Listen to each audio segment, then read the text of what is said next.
जय राधा माधवा जय कुंज बिहारी जय गोपीजन वल्लभा जय गिरिवरधारी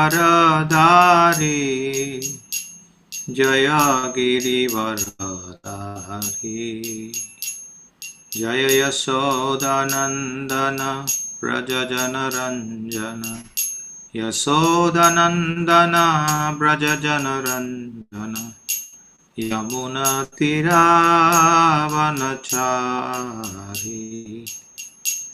यमुना तीरावनचारी जय राधा माधवा जय कुंज बिहारी जय गोपीजन वल्लभा जय गिरिवरधारी जय गिरिवरधारी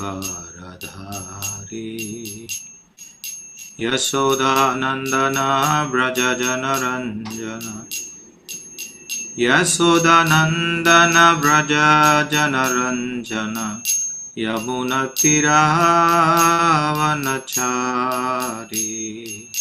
यमुना तीरावनचारी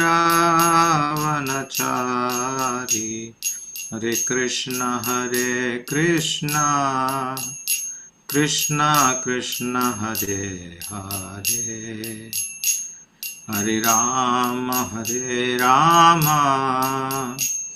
राम राम हरे हरे हरे कृष्ण कृष्ण कृष्ण हरे हरे हरे राम राम राम हरे हरे हरे कृष्ण कृष्ण कृष्ण हरे हरे हरे राम राम हरे हरे हरे कृष्ण कृष्ण कृष्ण हरे हरे हरे राम राम हरे हरे जय प्रभुपादा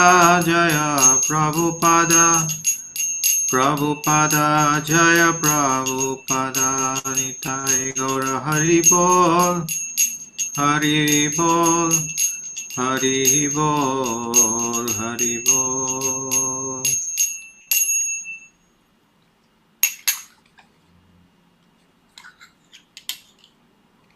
जय श्री प्रभुपाद की जय।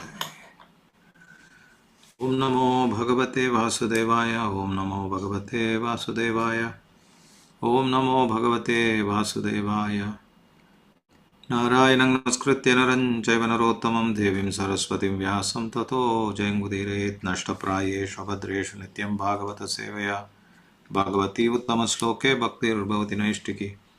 ओम अज्ञानतिमिरान्धस्य ज्ञानाञ्जनशलाकया चक्षुरुन्मीलितं येन तस्मै श्रीगुरवे नमः। श्रीचैतन्यमनोभीष्टं स्थापितं येन भूतले स्वयं रूपकदा मह्यं ददाति स्वपदान्तिकं। वन्देऽहं श्रीगुरो श्रीयुतपदकमलं श्रीगुरुन् वैष्णवांश श्रीरूपं साग्रजातं सहगणरघुनाथान्वितं तं सजीवं साद्वैतं सावधूतं परिजनसहितं कृष्णचैतन्यदेवं श्रीराधा कृष्णपादान् सहगणललिता श्रीविशाखान्वितांश। हे कृष्णा करुणा सिन्धो दीनबन्धो जगत्पते गोपेश गोपिकान्त राधाकान्त नमोऽस्तुते। तप्त कांचन गौरांगी राधे वृंदावनेश्वरी वृषभानुसुते देवी प्रणमामि हरिप्रिये। वाञ्छाकल्पतरुभ्यश्च कृपा सिन्धुभ्य एव च पतितानां पावनेभ्यो वैष्णवेभ्यो नमो नमः। नमो ओं विष्णुपादाय कृष्णप्रेष्ठाय भूतले श्रीमते भक्तिवेदांत स्वामिनिति नामिने। नमस्ते सारस्वती देवे गौरवाणी प्रचारिणे निर्विशेषा शून्यवादि पश्चात देशतारिणे। जय श्री कृष्ण चैतन्य प्रभु नित्यानंद श्री अद्वैत गदाधर श्रीवासादि श्री गौर भक्त वृंदा। हरे कृष्णा कृष्णा कृष्णा हरे हरे, हरे राम राम राम हरे हरे। हरे कृष्णा कृष्णा कृष्णा हरे हरे, हरे राम राम राम हरे हरे। हरे कृष्णा कृष्णा कृष्णा हरे हरे, हरे राम राम राम हरे हरे। मुखं करोति वाचालं पंगुं लंघयते गिरिं, यत्कृपातमहं वन्दे श्रीगुरुं दीनतारिणं परमानन्दमाधवं श्रीचैतन्यमीश्वरं। हरिः ओं तत्सत्। जय ग्रंथराज श्रीमद् भागवतम की जय, श्रील प्रभुपाद की जय, समावेद गौर भक्त वृंद की जय, भुवन मंगल श्री हरिनाम संकीर्तन की जय, निताय गौर प्रेमानंदे हरि हरि बोल।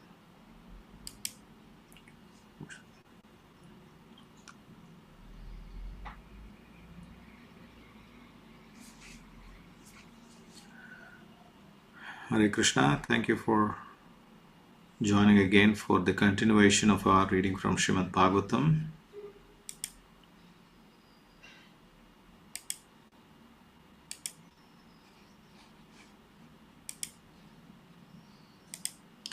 So we're going to be continuing our reading from Srimad Bhagavatam, Canto 2, Chapter 9, verse number 35, right? 36. And 36. the paragraph beginning, indirectly it is said that the whole Vedic social construction of human society. One of you want to read it? I'll I read. can read. Okay. Indirectly, it is said that the whole Vedic social construction of human society is so made that everyone acts as a part and parcel of the complete body of the Lord.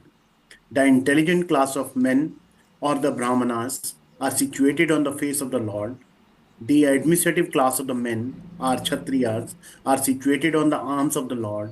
The productive class of the men, the Vaishyas, are situated on the belt of the Lord. And the labor class of the men, the Shudras, are situated on the legs of the Lord. Therefore, the complete social construction of the body of the Lord and all parts of the body, namely the Brahmanas, Kshatriyas, Vaishya, and Shudras, are meant to serve the Lord's whole body conjointly. Otherwise, the parts become unfit to be coordinated with the supreme consciousness of the oneness. Universal consciousness is factually achieved by coordinated service of all concerned to the Supreme Personality of the Godhead, and that alone can ensure total perfection. Therefore, even the great scientists, the great philosophers, the great mental speculators, the great politicians, the great industrialists, the great social reformers, etc., cannot give any relief to the restless society of the material body, of the material world, because they do not know the secret of success as mentioned in this verse of the Bhagavatam, namely that one must know the mystery of Bhakti Yoga, in the mystery of Bhakti Yoga. Should I continue? We'll cover that and then we can move on, Prabhu. Thank you, Prabhu. In the Bhagavad Gita 7.15, I also said we we'll pause here, we'll complete this and then we'll move on, Prabhu. Thank you, Prabhu. So here very beautifully Srila Prabhupada gives this example about as to how the Vedic social construction of human society is so made that everyone acts as a part and parcel of the complete body of the Lord. Right? Now we see that we also have different parts of our body, and each part of a body is supposed to serve the whole. It cannot be independently in action. Like for example, if the body has to be nourished, we have to eat something. When we eat, then the body gets nourished, and then the whole body is able to get some energy out of it by which it can perform various actions. Let's say if we want to eat a rasgulla and we pick up a rasgulla in our hand, and if the hand thinks that I want to enjoy the rasgulla separately, right? And what can you do? You squeeze the rasgulla in the hand and then you do whatever you want. Do you think we can make any nourishment out of that rasgulla? It's impossible. It has to be, the hand has to help for the rasgulla to go into our mouth. The mouth has to coordinate the taste of it and then slowly send it into our body, so that the taste defines what kind of things are secreted within the body for digestion. And then accordingly the digestion happens. and then the various functions of the body take over so that all the energies are distributed in the right places so that the body can actually get whatever energy needs to be gotten out of it. That is how the body functions. In a similar way, Srila Prabhupada is giving here the example that the intelligent class of men, Brahmanas, are the face of the Lord, the administrative Kshatriyas are the arms of the Lord, the productive, the belt of the Lord, and the laborer class, the feet of the Lord or the legs of the Lord. Which means all of these body functions are supposed to work together. And then they will make a proper social construct. Right? However, the parts become unfit to be coordinated with the supreme consciousness of oneness if they act independently. So, universal consciousness is actually achieved by coordinated service of all concerned to the Supreme Lord. So, essentially, what Srila Prabhupada is trying to point out here is that the very purpose of the so-called social orders or the varnas that have been established is basically everybody's goal is to only serve the Supreme Lord, just like every part of the body has to serve the Supreme Lord. Now the various scientists, the philosophers, the mental speculators, politicians, industrialists, social reformers, they're all trying to give different other solutions to the society to find solutions. But none of this will work according to Srimad Bhagavatam. And then we can continue in the Bhagavad Gita 7.15. In the Bhagavad Gita 7.15, also it is said, Nama dushkritano muda prapadyante naradhama maya pahat jnana asur bhav mishrita.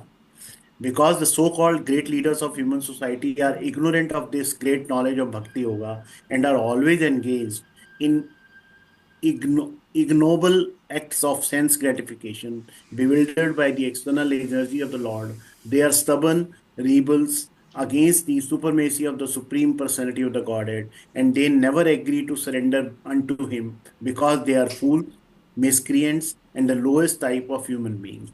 Such faithless non believers may be highly educated in the material sense of the term, but factually they are the greatest fools of the world because by the influence of the external material nature of all their so-called acquisition of knowledge has been made null and void. Therefore, all advancement of knowledge in the present context of things is being misused by cats and dogs fighting with one another for sense gratification, and all acquisition of knowledge in science, philosophy, fine arts, nationalism, economic development, religion, and great activities are being spoiled by being used as dresses for dead men. There is no utility in the dresses of used for covering a coffin of a dead body, save getting false applause from the ignorant public. The Srimad Bhagavatam therefore says again and again, and again and again that without attainment of the status of Bhakti Yoga, all the activities of human society are to be considered absolute failures only. So, here Srila Prabhupada talks about 4 kinds of people who do not approach him and why they do not approach Krishna. He says, Namam duskrutino muda dushkrutinaha and sukrutinaha. There are 2 types of people. People who are the ones who approach the Supreme Lord and the ones who do not approach the Supreme Lord. And in this verse, he talks about the 7.15, he talks about the 4 types of people who do not come. Who are those people? The first one is Mudaha, the one who is dull-headed, right, or the ignorant. Prapaddante Naradhamaha. Nara Adama means the lowest amongst mankind. That is the second. The third, Maya Apakruta Jnana. That is, they have Jnana knowledge, so-called intelligent people, but that knowledge has been Apakruta means taken over or, removed or, it has been completely taken away by Maya, which means they are in a state of illusion. And finally, Ashuram Bhavam means completely demoniac in mentality, which means they have everything, but they have an aversive mentality towards God. And so they are Ashuram Bhavam Ashritaha. So there are 4 types of people who do not approach the Supreme Lord. And because the so-called leaders of human society are ignorant of this great knowledge of Bhakti Yoga and are always engaged in ignoble acts of sense gratification, bewildered by the external energy of the Lord, they are stubborn rebels against the supremacy of the Lord. Why? Because they want to act independently from the Lord. Their interest is simply to gratify their own senses. And anybody who comes in between, they are not interested in them, or they simply do not wanting to have. So he says such faithless non-believers may be highly educated, but then there is no use of the advancement of their knowledge. Right? So there is no utility in the dresses used for covering a coffin of a dead body, which means that they might be having whatever qualifications in terms of knowledge, strength, and so on and so forth. But ultimately, if they cannot understand that, whatever state of being that they are in terms of trying to only satisfy their own senses, they will not be able to find the so-called happiness that they are looking for. So the Srimad Bhagavatam therefore says again and again that without attainment of the status of Bhakti Yoga, all the activities of human society are considered to be absolute failures. And then Srila Prabhupada continues, Parabhavastavat abodhajado yavan jigyashata atmatattvam yavat kriyastavat idam manovai karmatmakam ena sharira bandhaha. This is from the teachings of Rishabhadeva.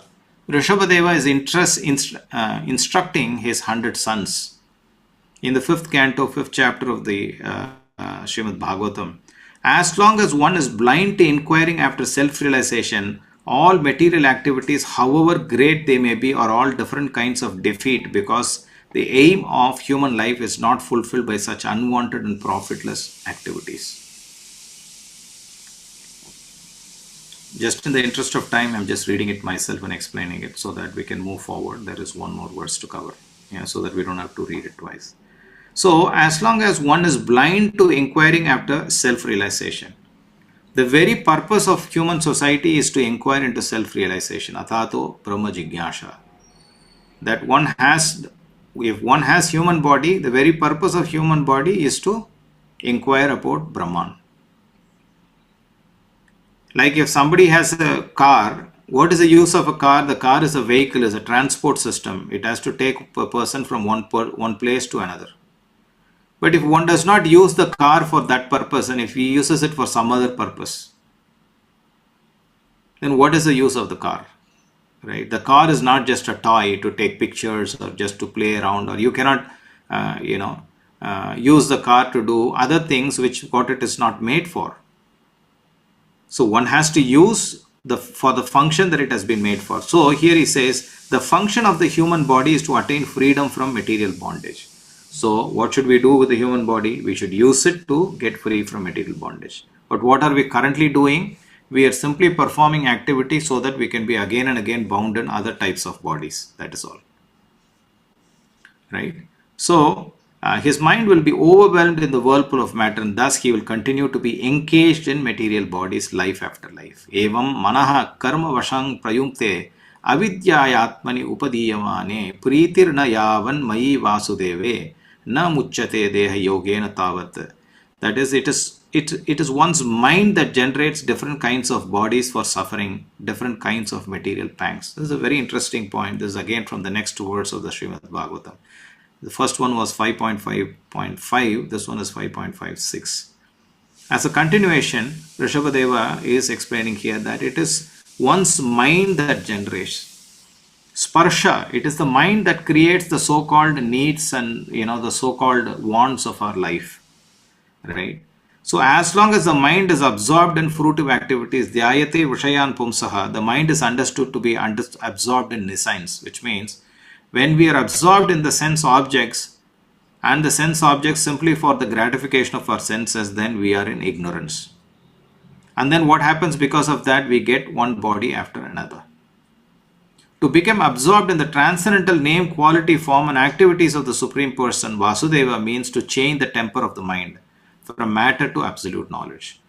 But at the same time, if the same mind, which is one of the senses, 5 plus the sixth sense of the mind, if it is engaged, which means when the mind is engaged, then the other 5 senses also get engaged in what the mind wants. What happens? There happens a process of purification. purification of the senses. What does it mean by purification of the senses? The purification of the senses means that instead of the senses wanting lower sense objects for gratification and happiness, it looks for permanent happiness.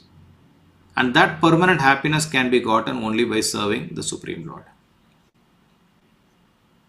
So, if we use our tongue to eat only prasadam, if we use our eyes to only see the Supreme Lord or devotees or activities that are in relationship with the Supreme Lord, use our ears to hear, katha, and if we are to hear about, and our noses to smell the beautiful prasadam that is offered, the flowers that are offered, the incense that is offered, and so on and so forth. What happens? Each one of these senses become purified. So this is a process of purification. That is Bhakti Yoga. And then that comes by absorption in the name, quality, form and activities of the Lord. And then what is the result of that? He says the result of that is absolute realization. And thus what happens? Free from the bondage of material contact. What does it mean? It means that no more new bodies. We will go back to Krishna where we can have permanent enjoyment. Then Jiva Goswami Prabhupada therefore comments on the word Sarvatra Sarvada in the sense that the principles of Bhakti Yoga, devotional service to the Lord, are apt in all circumstances. That is, Bhakti Yoga is recommended to in all the revealed scriptures. It is performed by all authorities. It is important in all places. It is useful in all causes and effects. As far as all the revealed scriptures are concerned, he quotes from the Skanda Purana on the topics of Brahma and Narada as follows. Sankshare asmin mahagore janma mrityu samakule pujanam vasudevasya tarakam vadibihi smritam. In the material world, which is full of darkness and dangers combined with birth and death and full of different anxieties, the only way to get out of great entanglement is to accept loving transcendental devotional service to Lord Vasudeva. So, the engagement cage, Prabhupada uses an interesting word. Cage means it's like, you put an external covering to it. Right? So this body is basically a cage we are in. We perform certain activities because of which we develop some taste. And to enjoy the taste, we want a particular type of body, and that body is given to us in our next life, like that. Life after life, we start accepting new types of bodies. But then if you want to get out of accepting new types of bodies, then we have to become attached to the devotional service of the Lord. Now the question is, why should I get out of this body? Because as long as we have this body, we are going to suffer the pangs of this body in this material world, which we do not want. Even if there is some kind of happiness in this body, it is also short-lived. It doesn't live for too long. We get happiness. It's not that we don't get happiness. We get happiness. But then that happiness does not stay for too long. And then again we are trying for more happiness. Again it does not stay. And then we think again more, money I have, more happiness I can try and get. But no matter how much money we get, we are not able to find that real happiness in that. We all experience that in our lives. If we just go back 20, 30 years in our life, what was our situation before and what is our situation today? Nothing has majorly changed. Right? Same, more money, more so-called activities and more better things in life, but still our happiness does not seem to get the heights of what it is supposed to. Srila Jiva Goswami also quotes another common passage which is found in three Puranas, namely the Padma Purana, Skanda Purana and Linga Purana. It runs as follows. Alodhya sarva shastrani vicharya sa punaha cha punaha punaha idam ekam sunishpannam Dheyo Narayana Hasada. By scrutinizingly reviewing all the revealed scriptures and judging them again and again, it is now concluded that Lord Narayana is the supreme absolute truth and thus he alone should be worshipped. So which means whatever is given in the scripture has been done only after enough amount of vichar, means analysis. Which means we should simply accept what the scripture says. We do not have to go and analyze whether this is correct. Will this work for me? No, it is not a touch or go situation. This is something that has been concluded. So the same truth is also indirectly described in the Garuda Purana as follows. Param gato api vedanang sarva shastrartha vedyapi yona sarveshware bhaktas tang vidyat purushadamam. Even though one may have gone to the other side of all the Vedas, and even though one is well versed in all the revealed scriptures, if one is not a devotee of the Supreme Lord, he must be considered the lowest of mankind. It says, Purusha Adamam. Who is Purusha Adama means the one who is the lowest amongst humankind, the ones who have gone to the other side of all the Vedas, which means that who have rejected the Vedas. However, if one has taken up devotional service, yashasti bhakti bhagavati akinchana, sarvaihi gunaihi tatra samasate suraha, harav abhaktasya kuto mahat gunaha, manoratena asati dhavato bahihi. This is from the Srimad Bhagavatam, where it says that yashya asti bhakti bhagavati akinchana, that one who has bhakti, to whom? To Bhagavati. What kind of bhakti? Akinchana bhakti, which means, unwavering devotion. Then what happens to that person? He says, Sarvaihi gunaihi, means all good characters, tatra samasate, come upon him. What kind of good characters? Suraha, which means the ones who the demigods possess. However, harav abhaktasya, if one is not a devotee of Krishna or Hari, kuto mahat gunaha, what good qualities does he have? He might have wealth, property, name, fame, education, good birth and everything. But what good quality, what good of it is? Because he is going to lose it after this life. So he says, Manorathena asati dhavato bahihi. He is constantly looking for enjoyment somewhere outside. But that is not where the enjoyment really is. So one who has unflinching devotion to the Supreme Lord must have all the good qualities of the demigods, and contrarily, one who is not a devotee of the Lord must be hovering in the darkness of mental speculation and thus must be engaged in material impermanence. Srimad Bhagavatam 11:18 says, Shabda Brahmani Nishnato na Nishnayat Pare Yadi Shramastasya Shrama Falo Hi Adenum Iva Rakshataha. One may be well versed in all the transcendental literatures of the Vedas, but if he fails to be acquainted with the Supreme, then it must be concluded that all of his education is like the burden of a beast or like one's keeping a cow without milking capacity. What is the use of education? The use of education, Vedaischa sarvair aham eva vedyaha. That's Krishna's statement. That is, if you read the Vedas, Vedas means knowledge, which means when we gain knowledge, what should be the end of knowledge? The end of knowledge is to know God or get self-realization. If we do not understand God after, having knowledge, it means that it is simply like a cow which cannot give milk, which means it doesn't produce the result. Similarly, the liberty of discharging loving transcendental service to the Lord is invested in everyone, even the women, the Shudras, the forest tribes, or any other living beings in sinful conditions.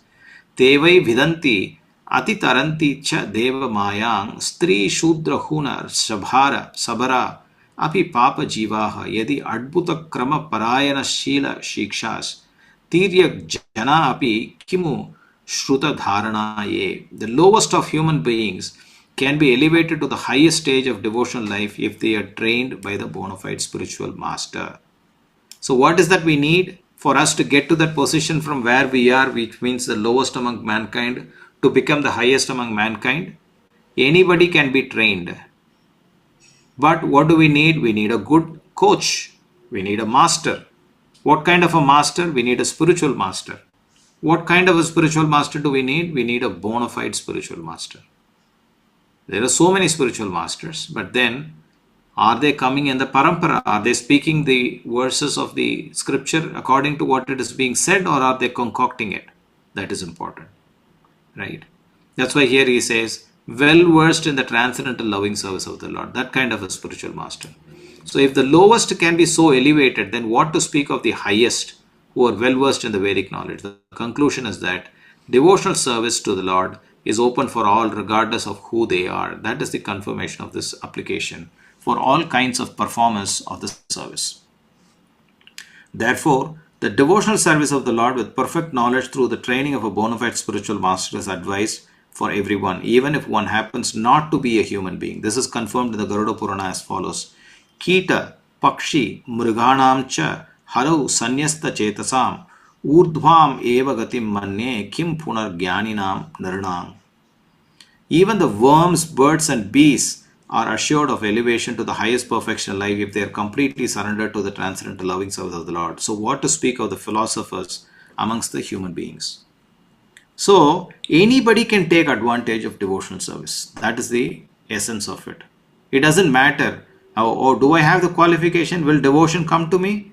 It says that even the kita, pakshi, which means a bird, or murganam, or the four-legged animals, it doesn't matter. Anybody can take up to Krishna consciousness. Therefore, there is no need to seek properly qualified candidates for discharging devotional service to the Lord. Let them be either well behaved or ill trained. Let them be either learned or fools. Let them be either grossly attached or in the renounced order of life. Let them be liberated souls or desire of salvation. Let them be inexpert in the discharge of devotional service or expert in the same. All of them can be elevated to the supreme position by discharging devotional service under proper guidance. This is also confirmed in the Bhagavad Gita as follows. So, fundamentally, there is no qualification that is required for one to take up to devotional service. What is the one qualification that is required? The one qualification that is required is to simply have faith and surrender. Identify a spiritual master, have faith and surrender. If that one qualification is there, all other qualifications will automatically follow.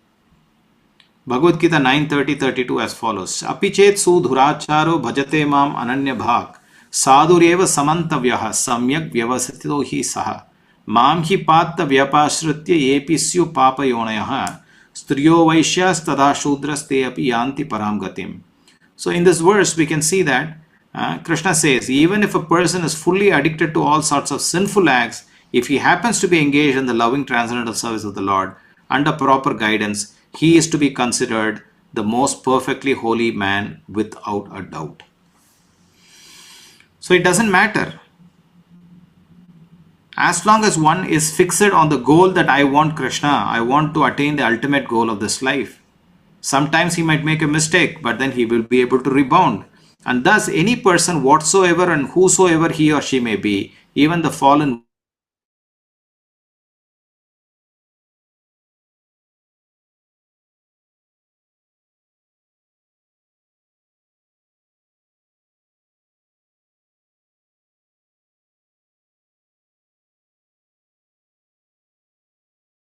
is required, earnestness is required, which means one should be sincere in the surrender.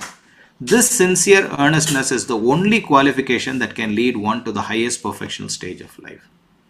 So what is Krishna expecting from us? He does not expect great education, great money, great this, great that, nothing. Only two things, surrender and earnestness, which means sincerity. Fire is always fire, right?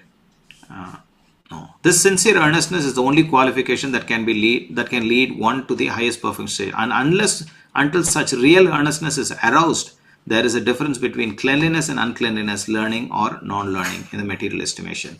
Fire is always fire, and thus, if someone touches the fire knowingly or unknowingly, the fire will act in its own way without discrimination. The principle is Harir harati papani dushta chittair api smrutaha.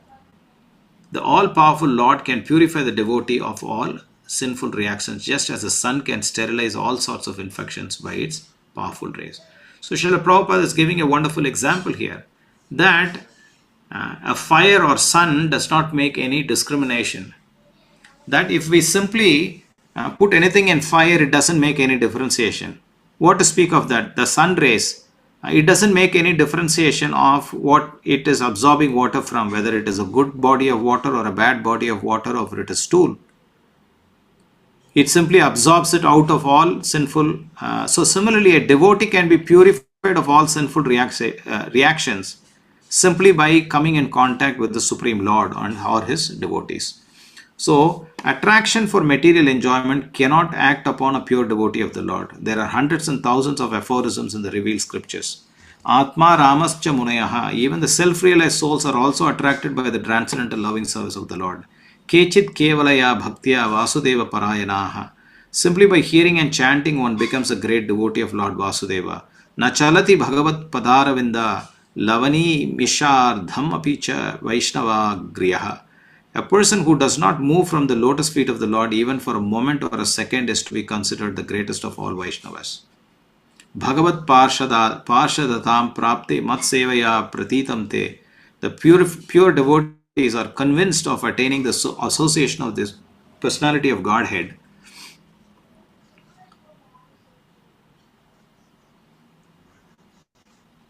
And thus they are always engaged in the transcendent loving service of God. Therefore, in all continents, in all planets, in all universes, devotional service to the Lord or Bhakti Yoga is current.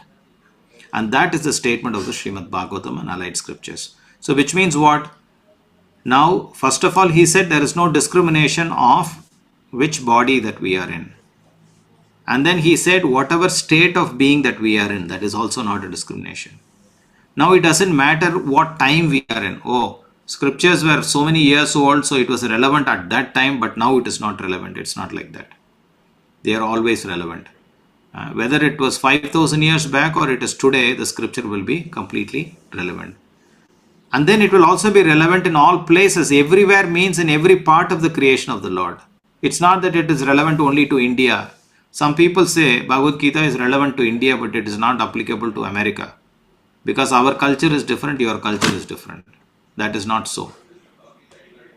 Right? Bhagavad Gita is the manual for a human being regardless of which part of this world that the person is living in.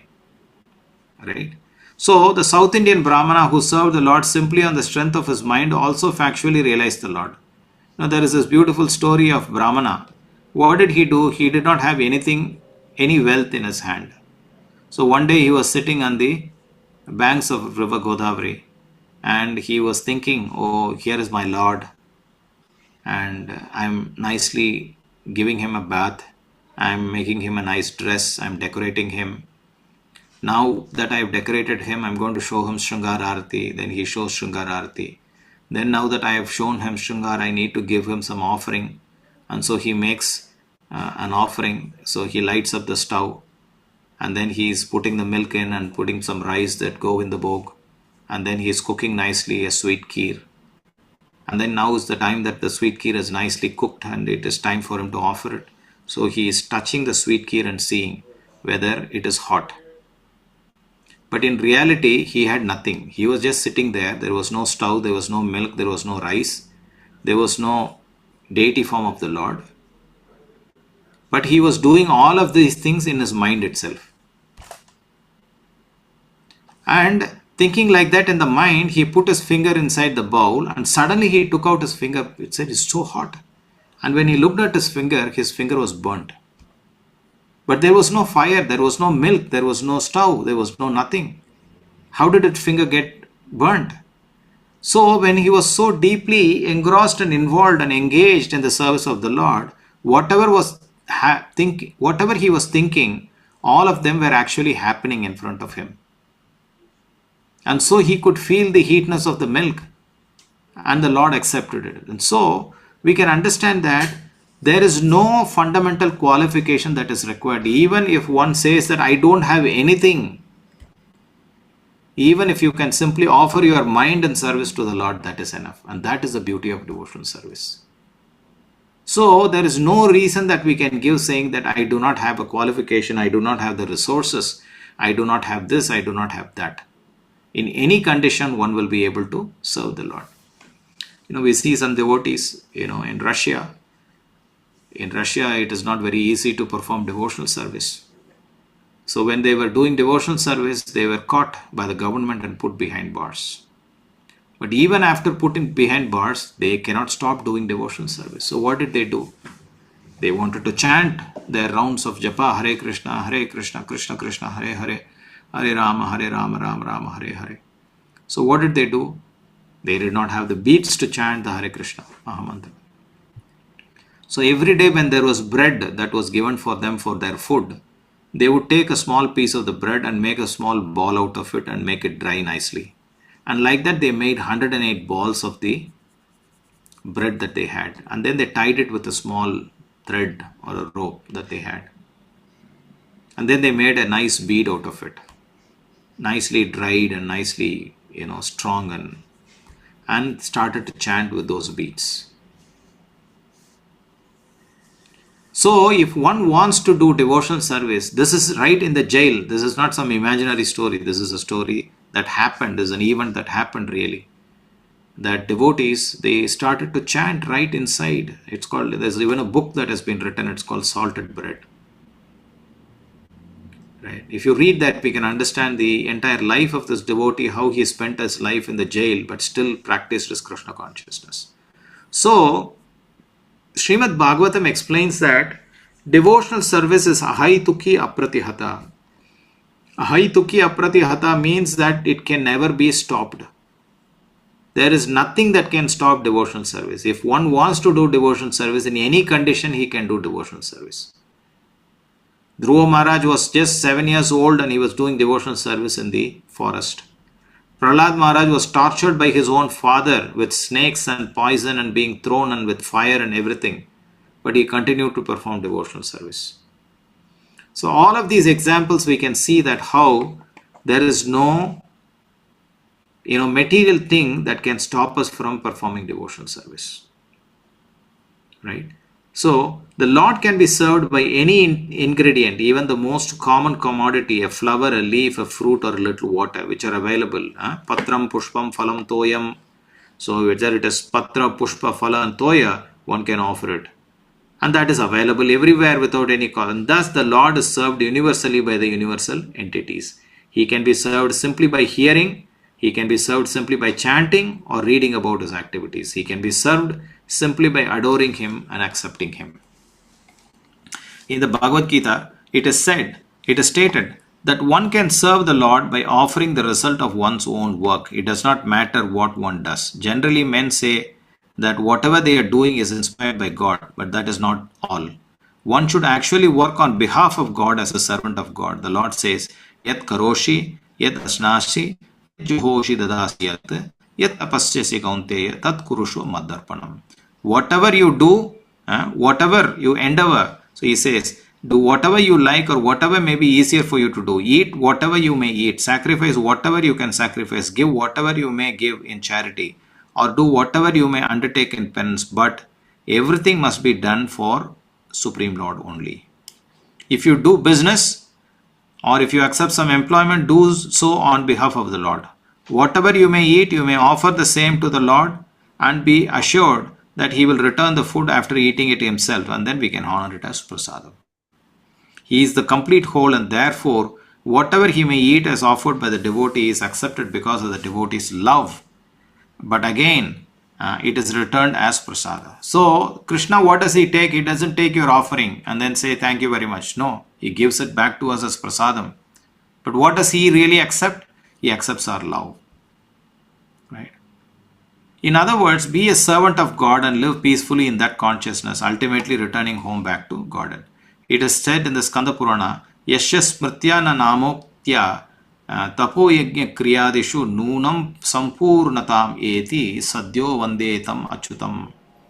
I offer my obeisances unto you, the infallible, because simply by either remembering him or vibrating his holy name, one can attain the perfection of all penances.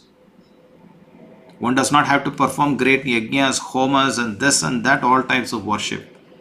One simply only needs to vibrate the holy name of Hare Krishna, Krishna Krishna, Hare Hare, Hare Rama, Rama Rama, Hare Hare. And this can be practiced by anyone. So, and is there a thing that, oh, I have lot of desires, Prabhu. Can I also worship Krishna? Krishna says, yes. Akamaha sarva kamo va moksha kama udharadi. Tivrena bhakti yogena yajate purusham param. He says whether you are akama means you have no desire, which means no desire for yourself, only desire for Krishna, or sarvakama, or you have plenty of desires that you want to fulfill for yourself to be happy, or you want liberation, moksha kama. All that you need to do is be a udharadi, be broad-minded. For what? For performing bhakti yogena. But what kind of bhakti yoga should you perform? It says Tivrena bhakti yogena. Perform it very sincerely.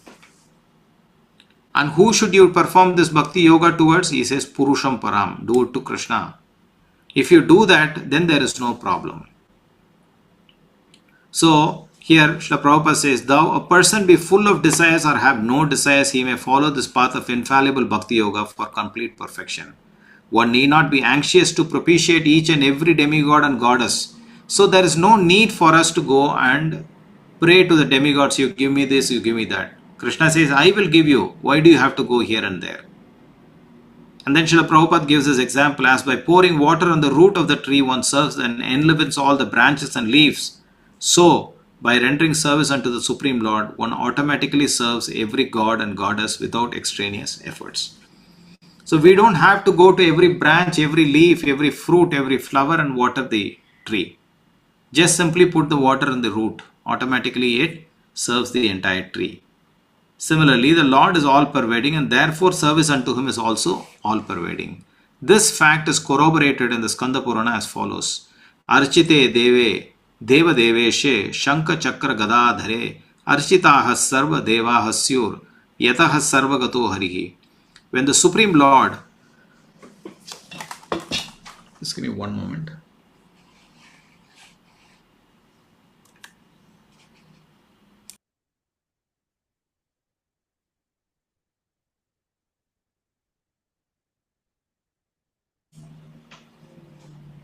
When the Supreme Lord, the personality of Godhead who carries in his hands a conch shell, wheel, club and lotus flower, is worshipped, certainly all other demigods are worshipped automatically.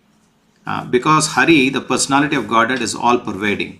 Therefore, in all cases, namely nominative, objective, causative, dative, ablative, possessive and supportive, everyone is benefited by such transcendental loving service to the Lord. Again, the same example.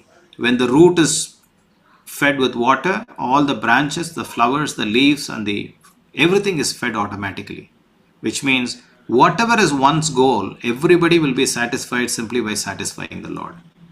So the man who worships the Lord himself who is worshipped, the cause for which the Lord is worshipped, the source of supply, the place where such worship is done, etc., everything is benefited by such an action.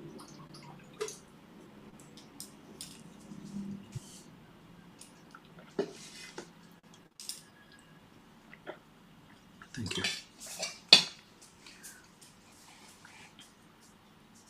Even during the annihilation of the material world, the process of Bhakti Yoga can be applied. Kalena nashta pralaye vaniyam. The Lord is worshipped in devastation because He protects the Vedas from being annihilated. He is worshipped in every millennium or yuga. As it is said in the Srimad Bhagavatam 12.352, Kriteyad dhyayato vishnum tretayam yajato makaihi dwapare paricharyayam kalau tad hari kirtanat. In the Vishnu Purana it is written, Sahanis tan mahak chidram samoha sa cha vibramaha yen muhurtang kshanam vapi vasudevam na chintayet. If even for a moment remembrance of Vasudeva, the Supreme Personality of Godhead, is missed, that is the greatest loss. What is the real loss? Even for one moment, if we cannot do devotional service, that is the greatest loss. That is the greatest illusion and that is the greatest anomaly. The Lord can be worshipped in all stages of life. For instance, even in the wombs of their mothers, Maharaj Prahlad and Maharaj Parikshit worshipped the Lord. Even in his very childhood, at the age of only 5 years, Dhruv Maharaj worshipped the Lord. We just saw that. Even in full youth, Maharaj Ambarish was very young and youthful when he was ruling the country. He was also worshipping the Lord. We see the story of Maharaj Ambarisha and Durvasa Muni. And he became a perfect devotee. And even at the last stage of his frustration and old age, Maharaj Dhritarashtra worshipped the Lord. Ajamila worshipped the Lord even at the point of death. And Chitraketu worshipped the Lord even in heaven and in hell. Because Chitraketu had this opportunity to be both in heaven and hell. He worshipped. So, it doesn't matter where we are, what position we are in, we can still worship the Lord. No time is late.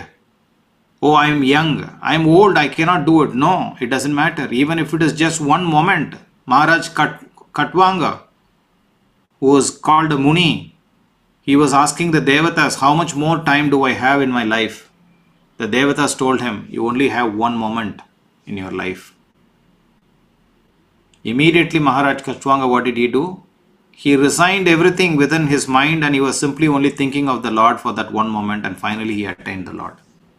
So even if you come to know about it at the last moment, if you can focus ourselves on the Lord, then it is beneficial. So it doesn't matter.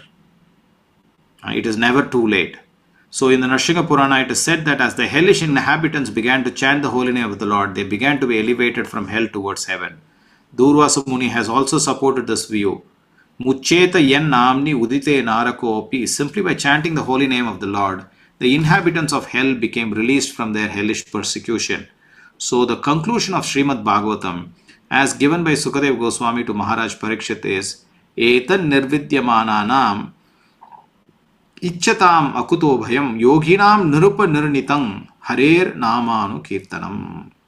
O king, it is finally decided that everyone, namely those in the renounced order of life, the mystics, the enjoyers of fruitive work, should chant the holy name and fearlessly to achieve the desired success of their pursuits. So what is that Mahaprabhu has come to give us in this yuga? Kirtana, Kalautad Hari Kirtana. Simply by chanting Krishna's name, one can attain the highest stage.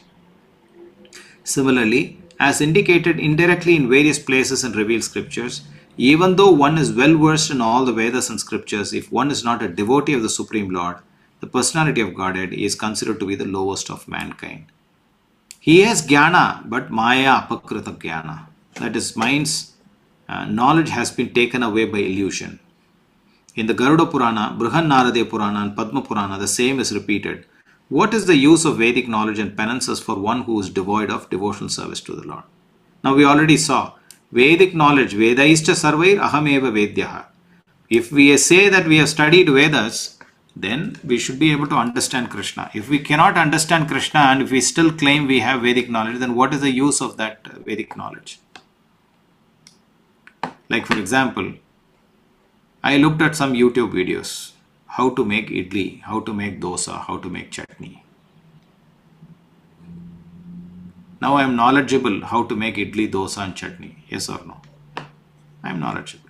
Because I have read it, I have seen it and everything. But now I am sent to the kitchen. Can you make some idli? No, I don't know how to make. Where to start, where to. What is the use of that? Right? If you know that you have some knowledge, you have to put that knowledge into practice and produce the result. Similarly, whatever Vedic knowledge that we have, we should be able to put that knowledge to work, and that is called as devotional service. And when we put that knowledge to work, we should get some result. So when we perform devotional service, we should get some result. What is that result? That result is to know Krishna. Okay, now we have known Krishna, then what should we do? We have to serve Krishna. Now the question is, why should we serve him? We should serve him because he is the root. If we serve him, everything automatically becomes served. We want to serve our children. We want to serve our wife. We want to serve the society. But if we simply serve Krishna, automatically all of these entities are being served. That is the principle. What is the comparison of thousands of Prajapatis to one devotee of the Lord? Sukadeva Goswami said that neither the ascetic nor one who is greatly munificent, nor one who is famous, nor the great philosopher, nor the great occultist, nor anyone else can achieve the desired results without being engaged in the service of the Lord. So again, the importance of devotional service. So even if a place is more glorious than a heaven, if there is no glorification of the Lord of Vaikuntha or his pure devotee, it should be considered to be, it should at once be quitted. Which means again Nama Sankirtan, in the form, devotional service in the form of Nama Sankirtan. So the pure devotee refuses to accept all the 5 different types of liberation in order to be engaged in the service of the Lord. The final conclusion therefore is that the glories of the Lord must be always and everywhere proclaimed. One should hear about his glories, one should chant about his glories, and one should always remember his glories, because that is the highest perfectional stage of life. So what are the 3 things? One should chant, one should always remember, right? And what is the other one? Yeah, one should hear. So first one is one should hear, and then one should chant, and then one should always remember. Shravanam, Kirtanam, Smaranam. These 3 are important. As far as fruitive work is concerned, it is limited to an enjoyable body. As far as yoga is concerned, it is limited to the acquirement of mystic power. As far as empiric philosophy is concerned, it is limited to the attainment of transcendental knowledge. And as far as transcendental knowledge is concerned, it is limited to the attainment of salvation. Even if they are adopted, there is every chance of discrepancy in discharging the particular type of function. Now, Srila Prabhupada mentions about different forms of yoga. By performing these different forms of yoga, you can attain to a certain point, but they are only means to an ultimate goal. And what is the ultimate goal? The ultimate goal is Bhakti Yoga, which means that if you do not perform Bhakti Yoga and you perform any other form of yoga, it is of no use. So here he says, even if they are adopted, there is every chance of discrepancy in discharging the particular type of function. But adoption of the transcendental devotional service of the Lord has no limit, nor is there fear of falling down. The process automatically reaches the final stage by the grace of the Lord. In the preliminary stage of devotional service, there is an apparent requisite for knowledge, but in the highest stage, there is no necessity of such knowledge. The best and guaranteed path of progress is therefore engagement in Bhakti Yoga, pure devotional service. So what is the conclusion? The conclusion is that it is simply not possible for us to get the ultimate end, especially in this Kali Yuga, through all other forms. But the only best form is pure devotional service. The cream of Srimad Bhagavatam in the foregoing 4 slokas is sometimes squeezed out by the impersonalists for different interpretations in their favor.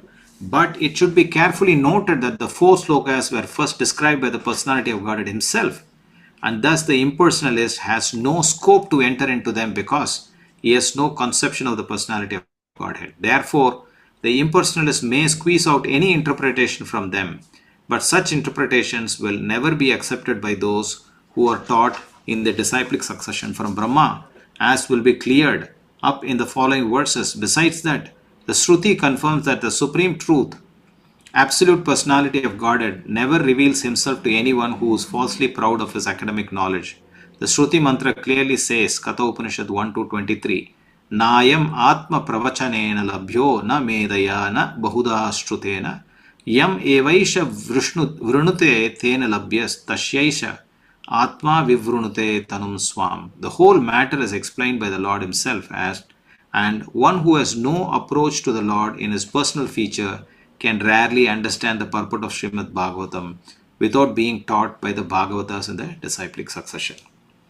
So, to kind of summarize, there are different forms of yoga. The purpose of the different forms of yoga is to attain a particular goal. And what is that goal? That goal is to attain the Supreme Lord in his service. Now, these different forms of yoga are only a means to an ultimate goal or a process which is called as Bhakti Yoga, because without the addition of Bhakti Yoga to any of these forms of yoga will not get us the Supreme Lord. So if one is able to get devotional service to the Supreme Lord, then that is to be considered as the highest process or the highest form by which one can serve the Supreme Lord. Now the question is how to get to Bhakti Yoga. The Bhakti Yoga can be gotten only by approaching a bona fide spiritual master. So if we simply approach a bona fide spiritual master, then we will be able to get the seed of Bhakti, Guru Krishna Prasade Pai Bhakti Lata Beach, and be able to develop that Bhakti into devotional service and ultimately please the Lord. That is the ultimate and the easiest process that is recommended by this verse of the Chatusloki Bhagavat. Now moving on to the next verse, text number 37. Etan matang samatishta paramena samadhina bhavan kalpa vikalpeshu na vimhuyati karhichit. Can one of you read the word to word? Yes, Prabhuji. I'll read. Etat, this, matam, the conclusion, samatishta, remain fixed, paramena, by the supreme, samadhina, concentration of the mind, bhavan, yourself, kalpa, intermediate devastation, vikalpeshu, in the final devastation, navimuhyati, will never bewilder, karhichit, anything like complacent. Hare Krishna Prabhu. Translation. O Brahma, just follow this conclusion. What is the conclusion? The conclusion is taking up to devotional service. And how should you draw that conclusion? He says by fixed concentration of mind. And then what is the result of it? He says, and no pride will disturb you, neither in the partial nor in the final devastation. which means if you simply if you simply perform your activity as a service to the Supreme Lord, which means devotional service, and always be fixed in that I am serving the Lord in whatever I am doing. Now he is instructing Brahma. What is Brahma doing? Brahma is practically doing everything in the material world, from creation to everything that is done in the material world is in his purview. So even if you are Brahma, what you need to do is simply to fix your mind on the Lord and do devotion service. So if that is the case for Brahma, what to speak of us? Right? So the recommendation here is that we need to perform devotions. If we do that, then no pride, which means even Brahma cannot be disturbed. Even though he is the supreme creator within this material world, below the Supreme Lord. And so he can always be fixed in the, in his service. And that is what is being recommended here. Purport. Can one of you read the purport? I'll read, Prabhuji. Purport by Srila Prabhupada, Jai Srila Prabhupada. As in the Bhagavad Gita, 10th chapter, the personality of Godhead, Lord Krishna, has summarized the whole text in 4 verses, namely, Aham, Sarvasya, Prabhava, etc. So the complete Srimad Bhagavatam has also been summarized in 4 verses as Aham, Yavam, Yavasvam, Yavagrahe, etc. Thus, the secret purpose of the most important Bhagavati conclusion has been explained by the original speaker of the Srimad Bhagavatam, who was also the original speaker of the Bhagavad Gita, the personality of Godhead. Lord Sri Krishna, there are many grammarians and non-devotee material wrangler who have tried to present false interpretations of these 4 verses of the Srimad Bhagavatam. But the Lord himself advised Brahmaji not to be deviated from the fixed conclusion the Lord had taught him. The Lord was the teacher of the nucleus of Srimad. Yeah. One moment, Prabhu. So I will pause you in between, but and I'll try to explain so that it's not too much for us to digest. Yeah. Okay. So here what is being said here is that Srila Prabhupada says Bhagavad Gita gives a certain conclusion, and that is based on the 4 verses, which is the Chatusloki Bhagavad Gita. And then there is the Chatusloki Srimad Bhagavatam, and that is giving a conclusion. What is the conclusion? That is the conclusion that we saw in the previous verse. And what was that? That devotional service is the ultimate. There is no fundamental qualification that is required for devotional service. The only qualification is to simply be earnest and surrender. That is what was given. Right? If one can simply take up to that conclusion, that is what is subscribed by the Bhagavatite conclusion has been explained. And that is the same thing that is explained by Krishna also in the Bhagavad Gita. So, the others, the material wranglers, they are trying to present false interpretations of it. But the interpretation of it has been very clearly explained to Brahmaji. And one who is not to be deviated, or one who is not deviated from this conclusion, as what the Lord has taught him, he is the one who can be in peace. Continue, Prabhu. The Lord? The Lord was the teacher of the nucleus of Srimad Bhagavatam in 4 verses. And Brahma was the receiver of the knowledge. Misinterpretations of the word aham by the word jugglery of the impersonalist should not disturb the mind of the strict followers of the Srimad Bhagavatam. Srimad Bhagavatam is the text of the personality of Godhead and his unalloyed devotees, who are also known as the Bhagavatas, and any outsider should have no access to this confidential literature of the devotional service. But unfortunately, the impersonalist, who has no relation to the Supreme Personality of Godhead, sometimes tries to interpret Srimad Bhagavatam by his poor fund of knowledge in grammar and dry speculation. Therefore, the Lord wants Brahma, and through Brahma, all future devotees of the Lord in the disciplic succession of Brahma, that one should never be misled by the conclusion of the so-called grammarians or by other men with a poor fund of knowledge, but must always fix the mind properly via the parampara system. No one should try to give a new interpretation by dint of mundane knowledge. And the first step, So, therefore, yes, Prabhu. So here, uh, first thing that has been concluded is that the conclusion has been given in these 4 verses of the Chatusloki that has to be taken up. And what is the conclusion? We have already seen devotional service. And then now, this is what you should take up, Brahmaji, is the instruction. The next instruction to Brahma is that now that you have taken up, this is the same thing that you have to lead everyone with, which means you should ensure that everybody also follows the same conclusion and not misinterpret the conclusion according to their own whims and fancies. Right? But the grammarians or the so-called people who are knowledgeable but actually who have a poor fund of knowledge and who are not in the parampara system, they are trying to give new interpretation, and that is mundane knowledge, right? And that is not something that should be encouraged or taken up. You can continue, Prabhu. the first step, therefore, in pursuance of the system of knowledge received by Brahma is to approach a bona fide guru who is the representative of the Lord following the parampara system. No one should try to squeeze out his own meaning by imperfect mundane knowledge. The guru or the bona fide spiritual master is competent to teach the disciple in the right path with reference to the context of all authentic Vedic literature. He does not attempt to juggle words to build over the student. The bona fide spiritual master, by his personal activities, teaches the disciple the principles of devotional service. Without personal service, one should go on speculating like the impersonalist and dry speculators life after life and would be unable to reach the final conclusion. So, yes, Prabhu. And the next thing that here is being mentioned is, now for one to get that knowledge, like how Brahma got the knowledge, if everyone else needs that knowledge as to how this conclusion should be gotten, what should be done? One should approach a spiritual master.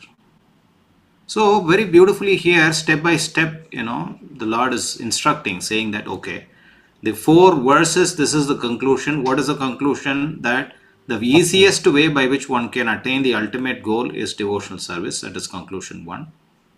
Right? One should not take interpretation from the others which, offer any other form of conclusion other than this. That is 2. And then Brahmaji, you should follow this conclusion. If you follow this, then you will not be taken by pride, whether it is in this devastation or in another devastation, that he says. And then he also ensuring, do not accept interpretations from others, which means you should ensure in your administration that people do not. That is why, what are we? We are followers of Brahmaji, Brahma Madhva Gaudiya Sampradaya. We are coming from all the way from how he received knowledge from the Supreme Lord. In the same way, we are also trying to, and that is to reach the final conclusion. Further, Prabhu. By following the instructions of the bona fide spiritual master in conjunction with the principles of the revealed scriptures, the student will rise to the plane of complete knowledge, which will be exhibited by development of the detachment from the world of sense gratification. The mundane wranglers are surprised that one can detach himself from the world of sense gratification, and thus any attempt to be fixed in God realization appears to them to be mysticism. This detachment from the sensory world is called the Brahmabhuta stage of realization. The preliminary stage of transcendental devotional life, Parabhakti, the Brahmabhuta stage of life, is also known as the Atmarama stage, in which one is fully self-satisfied and does not hanker for the world of sense enjoyment. This stage of full satisfaction is the proper situation for understanding the transcendental knowledge of the personality of Godhead. The Srimad Bhagavatam 1.2.20 affirms this. Yes, bro. Sorry. So, by following the instructions, now the point that was said was one should approach a bona fide spiritual master. Now, is it enough if we simply approach a spiritual master? When the spiritual master gives an instruction, we should also follow the instructions of the spiritual master. Let's say the spiritual master is giving instruction, but we are not following it. Then what use is the instruction about? It has to be translated into action. So one has to translate into action. And by doing that, what is the stage that one can come to? One can even come to the stage of complete detachment called Brahma Bhuta stage, wherein his senses are never disturbed. Brahma Bhuta Prasannatma na sochati na kankshati samah sarveshu bhuteshu madbhaktim labate param.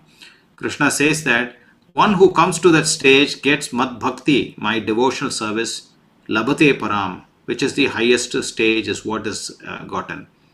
And then the Srimad Bhagavatam 1 to 20 affirms this: Evam prasanna manaso bhagavad bhakti yogataha bhagavad tattva vijnanam mukta sanghasa jayate. That is, when one comes to that stage of prasanna manasa or Brahma Bhuta stage, then Bhagavad Bhakti Yogatha becomes very strong. And then he understands Bhagavad Tattva Vijnanam, the science of self-realization or the ultimate understanding. And then Mukta Sanghasa Jayate, then he gets to the liberated stage. Thus, in the completely satisfied stage of life exhibited by full detachment from the world of sense enjoyment, as a result of performing devotional service, one can understand the science of God in the liberated stage. Prabhu, you can read from here. In the stage of full satisfaction and detachment from the sensory world, one can know the mystery of the science of God with all its confidential intricacies, and not by grammar or academic speculation. Because Brahma qualified himself for such reception, the Lord was pleased to disclose the purpose of Srimad Bhagavatam. This direct instruction by the Lord to any devotee who is detached from the world of sense gratification is possible, as stated in the Bhagavad Gita 10.10. Tesam sattata yuktam bahajagatam priti purvakam dadami buddhi yogam tam yena mam Upyanti te.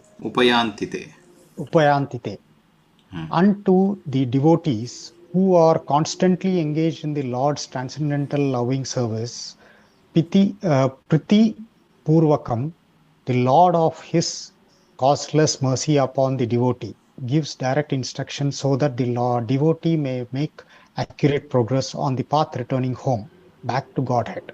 One should not therefore try to understand these 4 verses of Srimad Bhagavatam by mental speculation. Rather, by direct perception of the Supreme Personality of Godhead, one is able to know all about his adobe, Vaikuntha, as was seen and experienced by Brahmaji. Such Vaikuntha realization is possible by any devotee of the Lord situated in the transcendental position as a result of devotional service. In the Gopala Tapani Upanishad, Shruti, we'll stop there, Prabhu. Yeah. So, in this stage of full satisfaction and detachment, which means, first of all, for us to we have approached a spiritual master. The spiritual master gives an instruction, but then we should be in a capacity to understand his instruction. How can we get to that understanding? He says that one has to come to the state of full satisfaction and detachment. How can it be attained? That is the next question. Srimad Bhagavatam answers by saying that simply by constantly hearing and practicing, if you simply practice this, there will be a point at which you will come to the state of tada rajastamo bhava kamalobhadayaschaye, and then evam prasanna manaso, and then come to the stage of Brahma Bhuta stage. And that is what is explained here. That unto the devotees who are constantly engaged in the Lord's transcendental service, the Lord, out of his causeless mercy upon the devotee, gives direct instructions. So constant engagement in the service is important for us, so that we will be able to understand dadami buddhi yogam tam, that whatever the buddhi or the intelligence that he gives, we will be in a position to understand. Otherwise, we will not be able to understand even though we are receiving the instruction. So, one should not therefore try and understand these forces by mental speculation, which means not by our own accord, but by the instruction and guidance of a spiritual master. That is the point. Okay, Prabhu. In the Tapani Upanishad Shruti, it is said, Gopa Vaso Mi Purushaha Purushatad Avir Bhava. The Lord appeared before Brahma as a cowboy, that is, as the original personality of Godhead, Lord Sri Krishna Govinda, who is later described by the Brahmaji in his Brahma Samiti 5.29. You can read this, Prabhuji. My pronunciation is very bad. No problem. Chintamani prakara sadmashu kalpa vriksha lakshabhruteshu surabhirabhipalayantam Lakshmi sahasra sata sambrama sevyamanam govindam adipurusham tamaham bhajami. So, in this particular verse, here he says, in the Gopala Tapani Upanishad, Shruti, it is said, Gopavesho me Purusha Purastad, Avir Babhuva, means the Lord appeared before Brahma as a cowboy, that is, as the original personality of Godhead, Lord Krishna, Lord Sri Krishna Govinda, who is later described by Brahmaji as Chintamani Prakara Sadmashu Kalpavriksha, which means we know that the beautiful Leela of the Brahma Vimohana Leela is there in the, the Krishna Leelas, wherein there were many, calves and cows of Krishna, and then Brahma was bewildered, what is this Krishna doing, right? He is considered to be the Supreme Lord, but he is playing with little boys who are cowherd boys, and he is bringing lunch and he is eating with his friends, and then he is stealing prasadam from another boy's lunchbox, and somebody is stealing prasadam from his lunchbox. What is this? This looks like an ordinary dealing of cowherd boy friends. Is he really the Supreme Lord? He wanted to test Krishna. So what he did, he stole all the calves and the boys and everybody and put them inside a cave. And then what happened? The Lord simply manifested and expanded himself into all the calves and cows and his friends, and then just like usual he went back home on that day, and all the parents of the boys and then the cows, which were the mothers of the calves, they were all having interaction with who? With Krishna, who was in different forms. Their children were actually Krishna's expansions.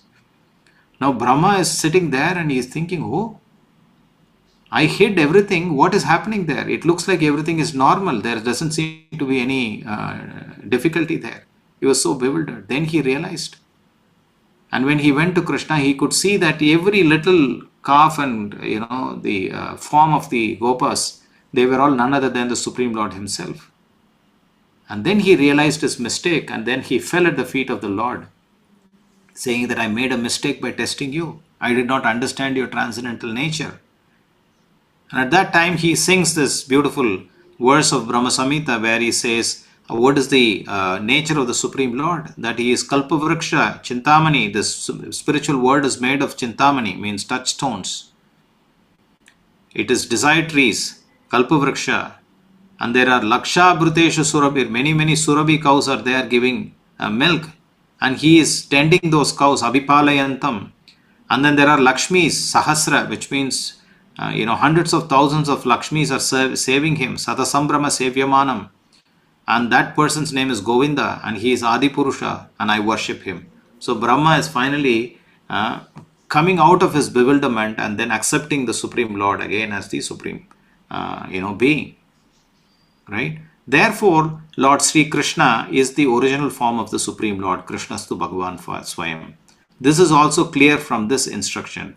The Supreme Personality of Godhead is Lord Krishna and not directly Narayana or the Purushavatars, which are subsequent manifestations. Therefore, Srimad Bhagavatam means consciousness of the Supreme Personality of Godhead, Lord Sri Krishna, and Srimad Bhagavatam is the sound representation of the Lord as much as the Bhagavad Gita is. Thus, the conclusion is that Srimad Bhagavatam is the science of the Lord in which the Lord and his abode are perfectly realized. Okay. So how can one realize Krishna and his abode? Simply through Srimad Bhagavatam and Bhagavad Gita. How fast can we? By continuously reading it and taking guidance from a spiritual master and simply following the instructions of the spiritual master with surrender and complete earnestness. Will we be able to attain it? 200% we'll be able to attain it. Have people attained it in the past? 100% they have attained it. And that is what is described in the remaining chapters of the Srimad Bhagavatam. How people followed this instruction, how they attained the perfection of God, is what is being explained in the remaining portions of the Srimad Bhagavatam. Hari Om Tat Sat. So we'll stop here and see if there are any questions. I had one query, Prabhuji. Yes, Prabhu. You are talking of that story in Russia about the beads, right? Is Yes. it mandatory to actually do the japa with the beads or chanting? There is no necessity. Good question. There is no necessity that one needs a bead, but it just showed his determination that how he wanted to, have a bead and he wanted to chant. It's good if you have a bead and chant, but it's not that if you don't have a bead, you should not chant, or if you chant without a bead, it will not have effect. No, it has complete effect. Because the name is all potential, is all complete. It does not need any external means only through which one can. But if one can have a bead and has access to it, then why not? Like for example, I also gave the example of the Brahmana who was within his mind mentally worshipping the Lord. But if a Brahmana or any other person who actually has the facility to cook with milk and rice and everything and offer to the deity and offer flowers and makes nice garments to the deity and offer it, then if he does not do that, then you cannot say I will do everything in my mind. When you have the facility, you do it. When you don't have the facility, then it's okay. But then in the case of the devotee in jail, he simply wanted to show his intention to the Lord, that even in a situation where it is not there, he was making a bead, and then he was, so that intention is appreciated by the Lord, that he is taking an endeavor to serve the Lord. That is what is important. See, Krishna is bhavagrahi. He only takes your intention. He is not interested, oh, I chanted this many rounds, but with what intention did he chant? That is what is important. If your intention is pure, then Krishna accepts any little service, whether it is the service of a squirrel or a monkey or Hanuman. It doesn't matter. He accepts it completely. Okay, Prabhu? Thank you, Prabhuji. Hare Krishna. Prabhu, in the earlier verse, even the worms, birds, and beasts, how these people can be elevated? Oh, if sometimes we have prasadam and then we throw the prasadam outside, and then the worms are eating the prasadam, then can they be elevated? Yes, they can also be elevated. Okay. Right. And when we are chanting Hare Krishna, there are so many living entities. Sometimes we are keeping our phone nearby. There was a research that was done that says that there are 30,000 living entities sitting in the screen of your phone. We don't even know that, right? There are more than 30,000 living entities sitting there. So if you are chanting, I'm not saying you have to keep your mobile phone and chant, but I'm saying all those living entities are also benefited by simply hearing the holy name. Now we don't know in front of me how many living entities are there.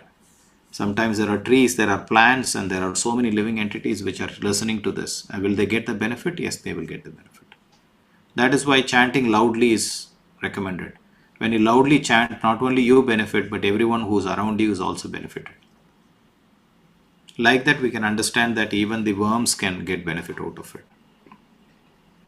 That's why Bhaktivinoda Thakur, in his one song, he sings, Manasa Deho Geho Jo Kichu Mor Arpilu Dua Pade Nanda Kishore. He says, Kita Janma. I am okay to be born as a Kita. Kita means a worm. And than being born as a Brahma who will not chant your name. If I am a worm and I can chant your name, for me that life is better than being a Brahma and not chanting your name. He says, so it doesn't matter what life I am in. All that I want is to chant your name. So he is making that prayer. Is that okay, Prabhu? Yes.